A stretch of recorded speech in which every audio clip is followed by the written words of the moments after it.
And ahead of the Lok Sabha polls 2024, a massive North versus South debate is raging in Karnataka, which is now spreading to neighbouring Kerala as well.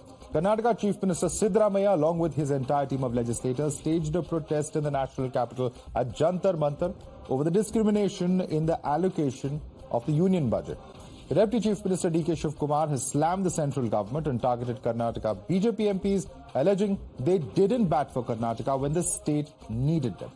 Kerala is also going to be joining the protest tomorrow and has been levelling injustice meted out to the coastal states' allegations as well. Listen in. Special grants ಕೊಡಿ ಅಂತೇಳಿ 5495 ಕೋಟಿ ಕೊಡಬೇಕು ಅಂತೇಳಿ 15 finance commission ಅವರು recommend ಮಾಡಿದ್ದಾರೆ. 5495 ಕೋಟಿ. ಅದಲ್ಲದೆ 15 finance commission ರಿಪೋರ್ಟ್ನಲ್ಲಿ 3000 ಕೋಟಿ ಪೆರಿಫೆರಲ್ ರಿಂಗ್ ರೋಡ್ಗೆ, 3000 ಕೋಟಿ ವಾಟರ್ ಬಾಡೀಸ್ ಡೆವಲಪ್ಮೆಂಟ್ಗೆ, 6000 ಕೋಟಿ ಕೊಟ್ಟಿದ್ದಾರೆ.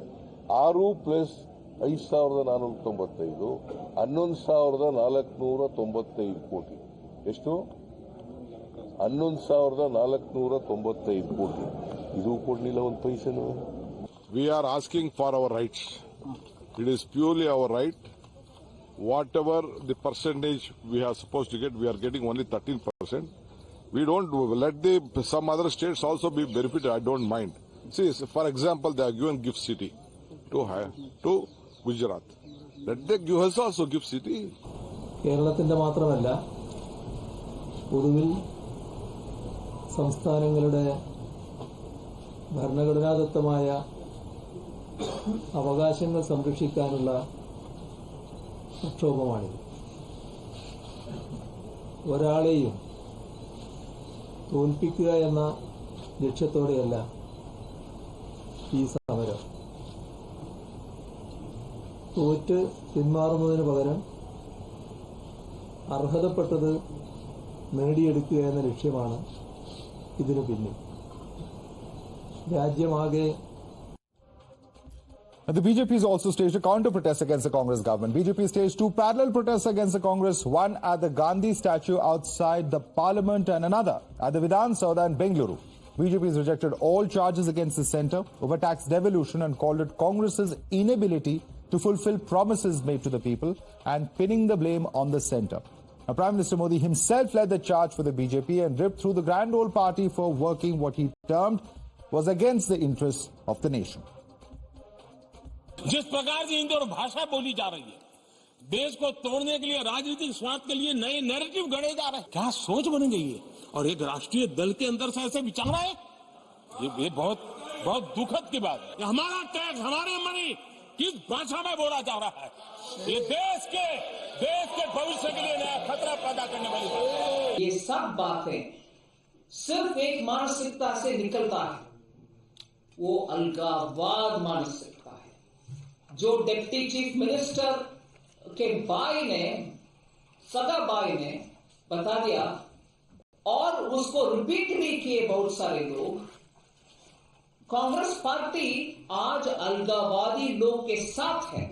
Everybody sees it the same way. This is a continuation of Congress's long tradition of lying and distracting people. You know that Karnataka in the last 9-10 months since Congress took over has become an ATM and a hotbed of corruption.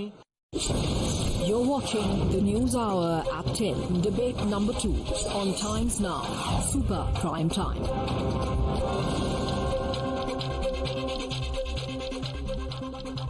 And with us for more on this is Member of Parliament Tejasvi Surya. Tejasvi, thanks so much for speaking to us here on Times Now. My first question to you is, what was the immediate reaction when you opened the paper this morning? You saw a full-page ad accusing the central government of what is basically being called discrimination. Well, as a taxpayer who fortunately also knows, thanks to being an elected representative from Karnataka, he is aware of certain factual realities. My very first reaction was of shock and also disgust at the blatant lying that the state government resorted to by using the taxpayers' money to take out full-page advertisements with an intention of misleading the taxpayer. So there are 3 to 4 lies that the state government has projected in its advertisement. I will go point by point. The first blatant lie is that the state has been unjustly treated in terms of devolution of funds by the Modi government, and Karnataka has been neglected, and Karnataka's share of tax devolution is not met. Let me give you two factoids. In the 10 years of the UPA between 2004 and 2014, the total tax devolution to Karnataka was 81,795 crores. And in the 10 years of the Modi government, the total money that the state has received as tax devolution is 2,85,000 crores, which is a 250% increase. The second lie, the advertisement states, is that Karnataka's GST dues is not paid. As of today, more than 1 lakh crore rupees of GST dues is already paid to the state. Not a single rupee is due with the central government. A second lie. The third lie the Chief Minister's advertisement said is that the central government whimsically, unilaterally, and all of a sudden stopped the GST compensation to the state after 5 years. When the reality is that all states across the country have stopped receiving GST compensation because the GST Act mandated compensation for only 5 years. It is not that Karnataka was made an exception. The fourth white lie that they said is that the Finance Commission, in its 15th Finance Commission report, recommended a special grant of 5,400 crore rupees to Karnataka, and the central government has not passed it, has not released it. Again, a white lie.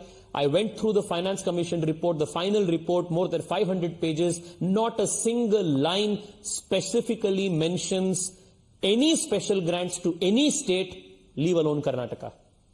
Another white lie. What disgusted me more is this argument of my tax, my right, carrying forward the Congress MP's divisive remark.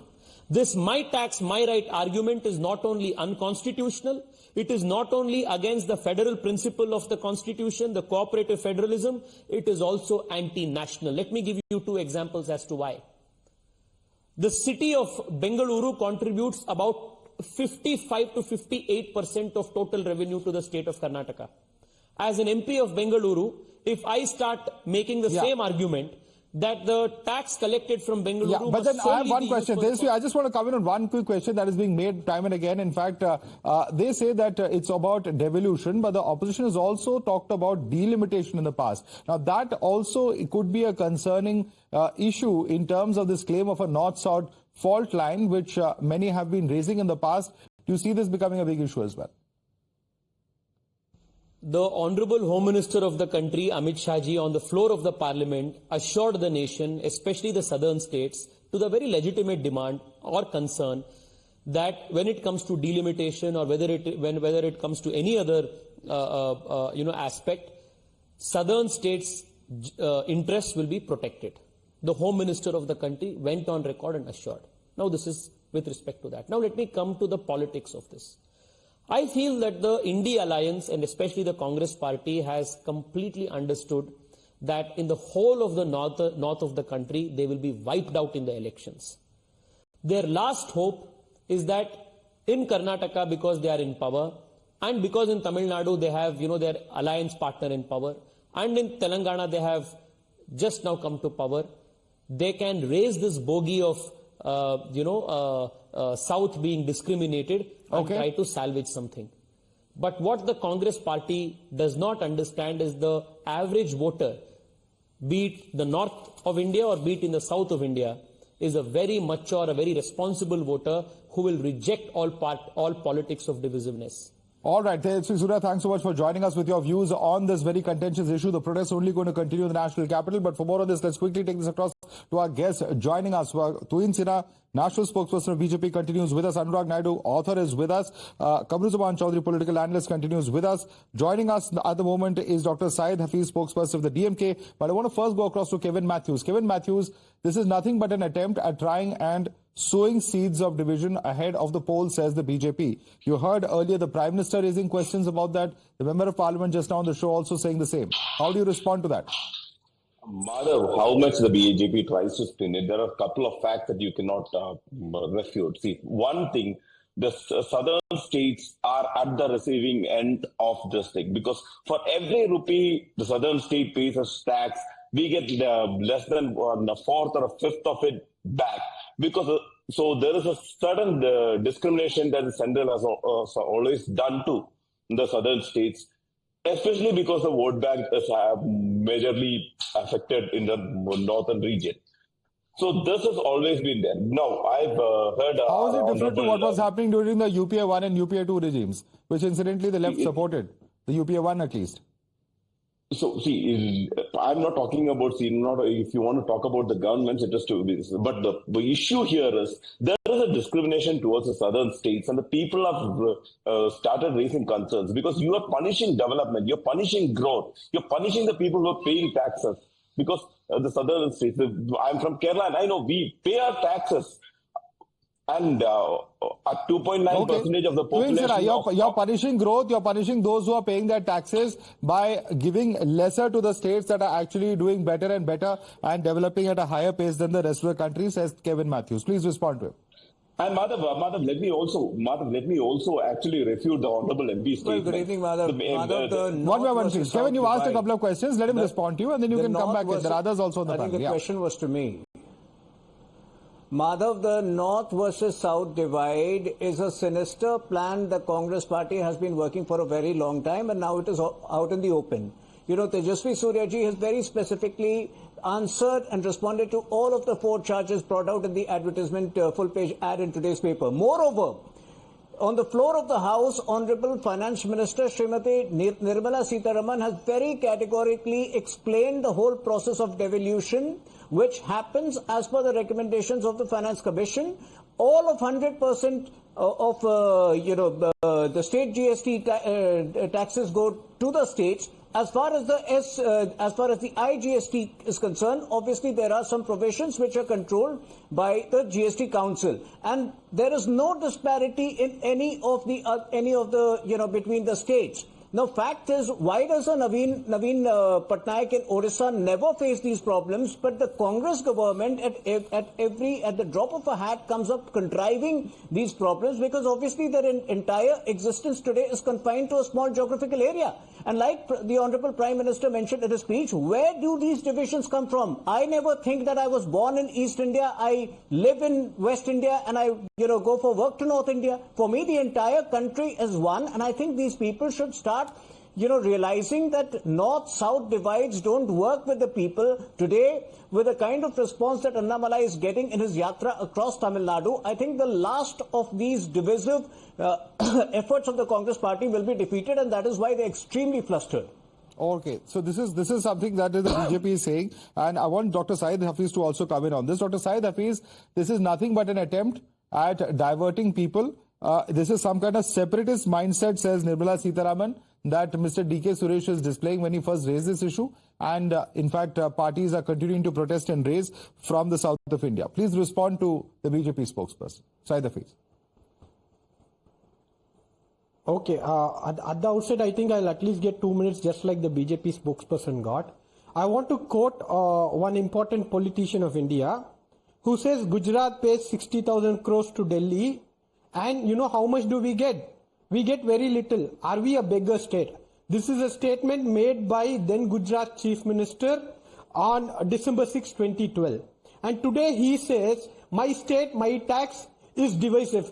Then I think he should tell this to himself when he was a Gujarat Chief Minister. Why did he make such a statement, dividing Gujarat with Delhi? So, when it comes to being a chief minister, you have a different stand. When you become a prime minister, you have a different stand. See, everybody is talking about GST devolution. The bigger point here is with the Cess. In 2015, the Cess collection, which was contributing to the own tax revenue of the center, was only 80,000 odd crores. But that is 3 lakh crores today. The Finance Commission does not give guidelines on how the Cess to be distributed among the states. That is where the problem comes in. The Cess is completely a discretion of the union government, where the Cess amount which is received by the union government is completely diverted to the northern states, or majoritarily, disproportionately diverted to to the states where BJP is strong. Where your political dividend in the south is weaker, you do not give them the appropriate share. That is the politics that the BJP is starting. It is not the southern states who are asking this, but because you are dividing the country between the north and south, between the BJP stronghold and a non-BJP stronghold. If we question this, we become divisive. So there should be a guideline on how the cess has to be distributed. Okay. You punish people for paying cess, you punish people for paying the taxes. This is where the problem comes in. But there is a finance commission. The government's argument, Dr. Hafiz, if I can come in and you can pose the, I'll put this question across to Tuin as well. The government is saying that there's a finance commission that decides this. No, let me complete. Don't misguide. What misguide? I'm telling you what the government is saying. Please respond to that. That is where the problem starts. Please respond to my question. I'm asking you a question. The government is saying that there is a finance commission that decides this. That is what you as anchor should also be aware. Cess is not under the purview of finance commission.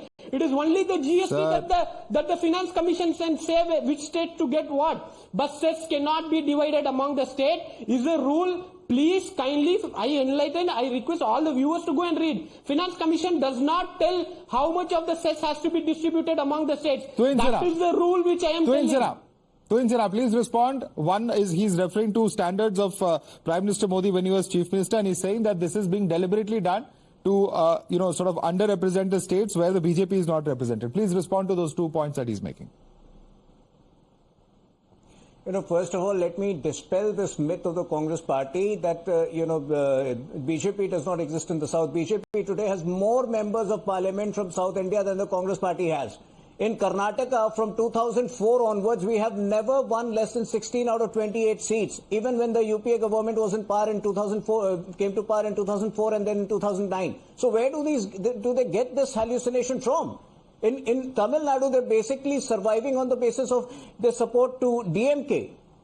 And, for all, in Tamil Nadu this time we might be winning more. So first of all, let me dispel this notion that the BJP is not present in Tamil Nadu. That is a hallucination of the Congress mind. Now, when it comes to Honorable Prime Minister, even as the Gujarat CM, he had never spoken of a divisive mentality. He had always spoken about Ek Bharat, Shresh Bharat. You can check his speeches.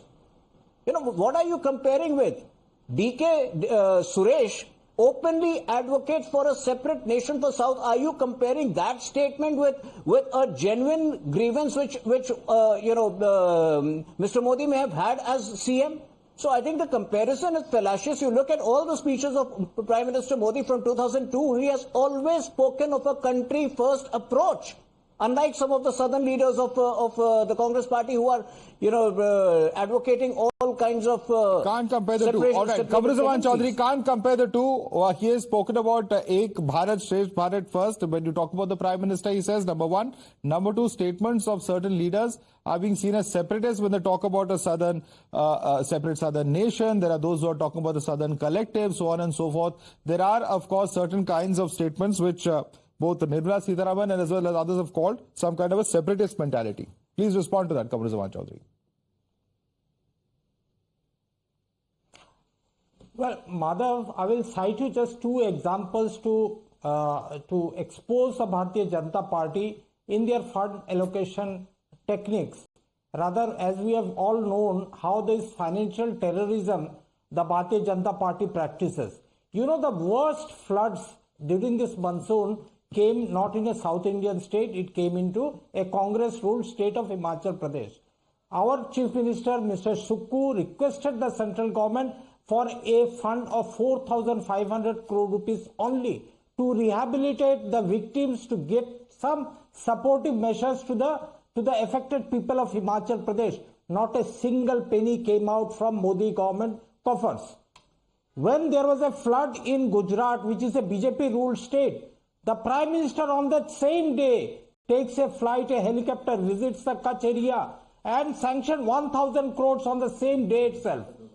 In Bengal, now is the time for the government of India to purchase the Kharif crops from the farmers. The farmers are waiting for the government to purchase their crops.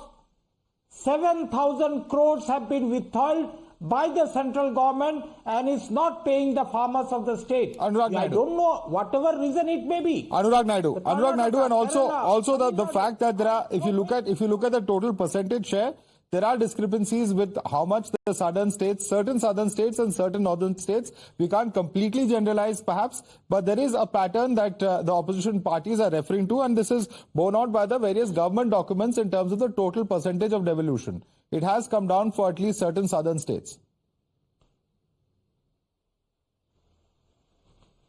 Well, Madhav, the concept of devolution, the direction into which it has been going, even in the UPA era, it has been the same. I think the trend and the pattern and the entire metrics has been same. And why I call it this narrative that I have given you 100 rupees, that's why I should get back 100 rupees is very divisive, is because then you don't respect the fact that you are a part of this federal government, you are part of India. You want to be behaving as an independent state of your own. Now, what do you call that? You call that as that you want to be kind of a separatist in your own thought process. Then what exactly are you meaning here is, Madhav, that you are against this cooperative federalism. Now, what Mr. D.K. Sivakumar said in your show is that, you know, there is a gift city to Gujarat. We should also get a gift city. Then you are expecting it from the center instead of giving this populist guarantee schemes that you are not able to fulfill. I would probably urge that look out for better alternatives. Woo the investors coming to Karnataka. Why the investors and the industries are going to Hosur and Telangana and other states? Why are you not able to successfully woo companies like Tesla who have now decided to set up in Gujarat? So we have to focus on things like that. And also, Madhav, let's also understand